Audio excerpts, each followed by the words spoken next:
I'm tried and I'm tested, I'm shining from lessons. You can only make diamonds from pressure. Since you put me on the Celestine prophecy, nothing here is stopping me. Consciously or bodily, low energy don't bother me. Love is my priority, so my vibrations 444 sonically. My brain working out, meditation, my cardio. They hid it from us in the books, you provided the audio.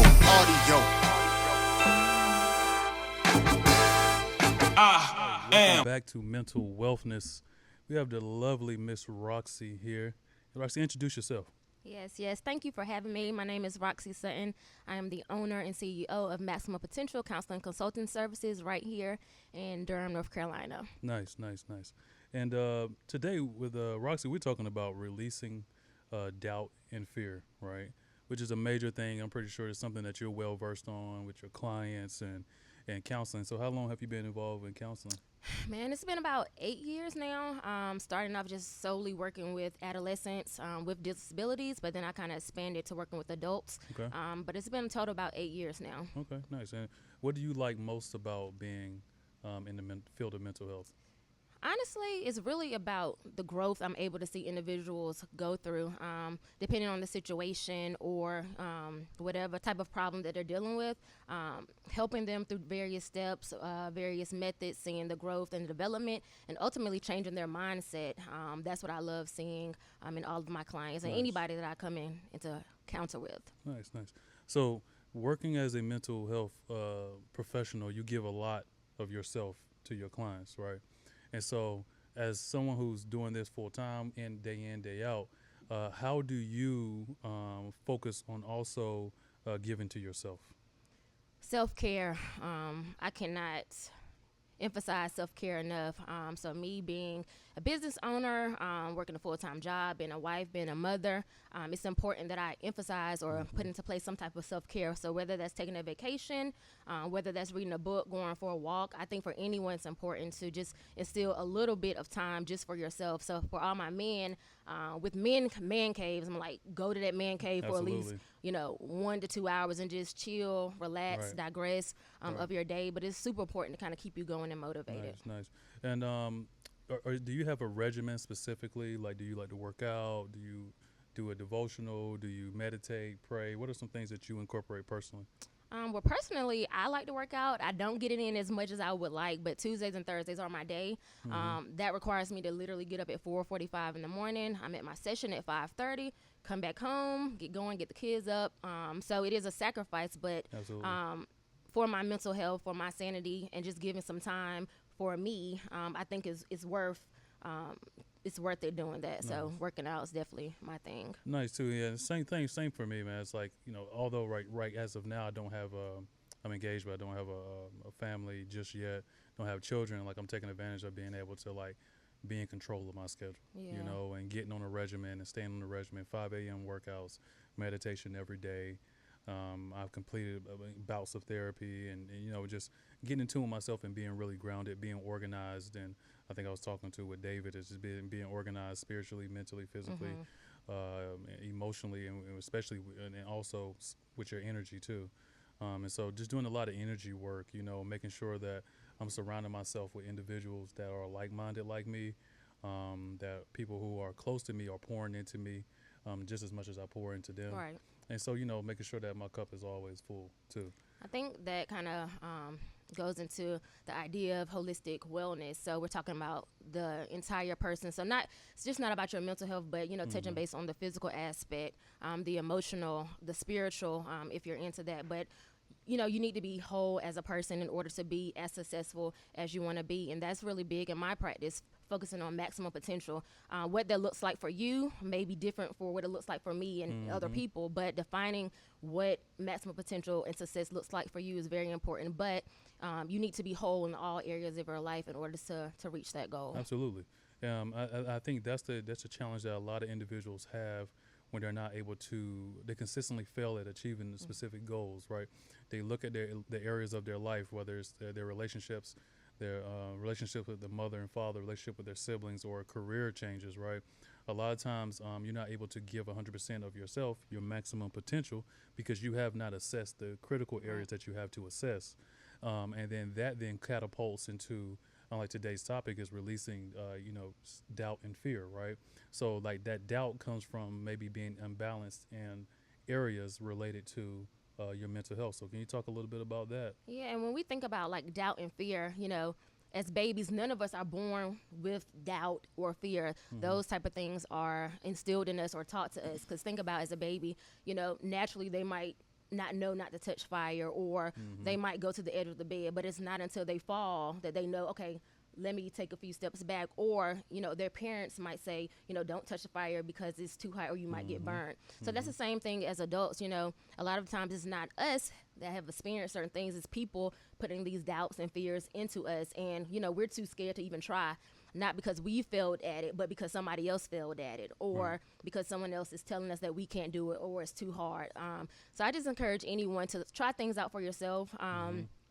Fear, doubt, failure, all of that is a learning experience. So you can't grow, you can't learn without failing. So that kind of comes with the territory. So I say take fear, take doubt, take it on, just kind of work your way through it for sure. Nice. What are some tangible things that you would give your clients? If a client comes to you and they say, I'm consistently experiencing failure in making a career change, or consistently experiencing failure, depressed based on my job, my work environment is toxic. What kind of feedback do you give to those type of things? Because we know a lot of times individuals experience that the inability, they may love what they do, but they may not be happy specifically in this particular job where they're at, right? They love their career, but they hate their job. So what kind of feedback do you give to that? I would say take that chance, literally write down what your goals are, write it down what it is that you're looking for. Like you said, in a job, you're there to kind of go through the duties, but I think ultimately, especially the millennials, we're wanting to find a life that is happy and meaningful. Absolutely. So really write things down. I believe in journaling, and that when you write things down, things come into fruition. So take that aspect of it, and don't be afraid to jump out or take that leap. Sometimes it's hard to, especially, when you have a family that's dependent on you, when you have bills that need to be paid.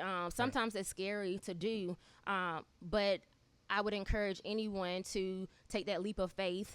It might not be a sudden jump, but figure out ways how you can incorporate the things that you love to do and what you're really meant to do. Find some type of purpose, and go from there. I believe that life is worth living and just not existing. So you want to live a life, hopefully leave some type of legacy for others.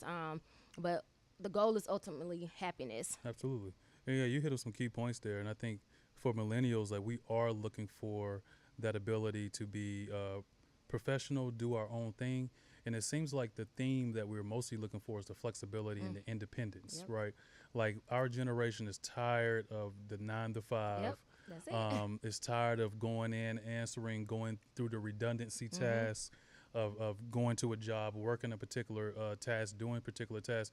We want that same level of lifestyle financially, but we also want the independence, right? And so going out on a limb and trusting and believing in yourself, betting on yourself, is going to be essential to you being able to be successful with that, right? Because in order to walk, you got to take your first steps. That's right. Right. And so one thing about kids is that they may not be particularly scared of falling whenever they start walking. And that's the same energy we have to keep as adults, right? Sometimes we have to take on a childlike mindset when it comes down to the things that we want to go out and achieve. And sometimes even like this podcast and this platform that I've created, in the very beginning, like I always tell people, like, it started off as pure fun. And I think that's why now that we're progressing to the level that we're at, is that I always keep that same energy, even though I got these financial goals I want to hit, these analytics that I want to hit. I always try to make sure that I'm having fun in the process and keeping it light, And I think for me, honestly, with launching my business, I had a little bit of doubt. I've kind of been putting it off for a while, simply because I didn't know how I was going to balance it all. Being a wife, being a mom, working. It didn't feel like there was enough hours in the day to really be able to, work with my clients. But I didn't let the fear and the doubt hold me back. But it did for a while. But I just had to come to peace with myself. Like, no, this is what you're supposed to be doing. Ever since I was a child, I knew I was supposed to be in the helping field. I always knew that. And then things kept happening, and it kind of circled itself back around. So I said, okay, I'm going to launch this thing. I'm going to get it going, and nothing's going to kind of hold me back moving forward. But that kind of brings me to self-compassion, and practicing that. And I think for a lot of people, we're able to, applaud other people for doing things, or, give them some type of motivation to open up that business or to go for that dream job. But when it comes to us, we're kind of a little bit hesitant on doing that. So I just say, give yourself the same grace that you would your friend or someone else, and just kind of go for it. Absolutely. And two, how can we, can fear be our friend? Most definitely. I think fear is our friend. It is what motivates us. You can kind of turn that fear word around and use it to push you to the next level. Everybody is fearful about something, but when you use that to motivate you and to go after what it is that you're trying to do, and you'll see that fear wasn't real in the first place. So just allow fear to push you forward and ultimately try to reach those goals. Absolutely. I like that. What do you love most about, would you say you love most about helping other people? It's just to see the growth, see the development.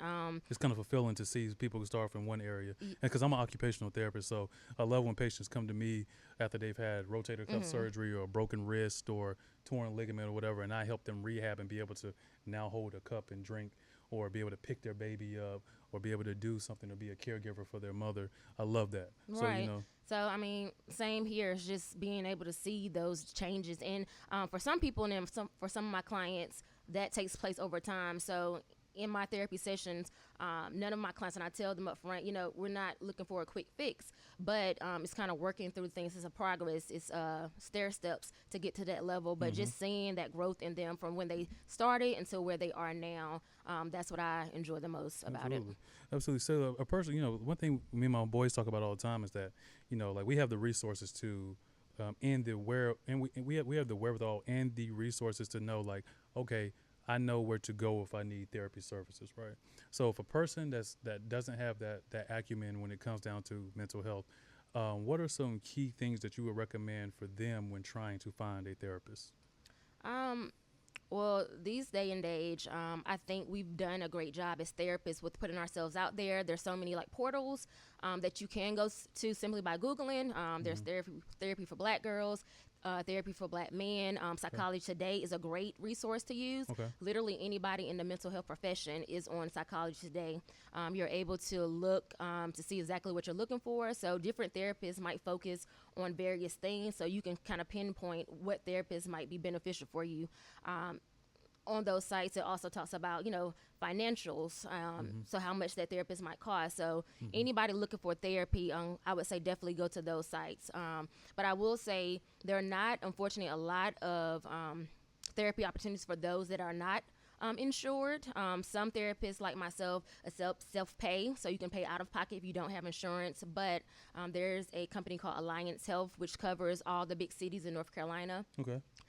So Alliance Health, and what they do, they will set you up with a provider that will accept you if you don't have any type of insurance or funds might be a little low. Okay, nice. That's dope. Because my next question is going to be, if an individual does not have the funds to pay for a copayment, or they don't have insurance, but they still want to receive these services, how do they go about doing that? So that's very interesting to know. I think all in all is, when it comes down to doubt and doubt, releasing doubt and fear is critical for individuals to be able to progress and be able to move forward in their life, releasing and letting go of things that are not beneficial to them.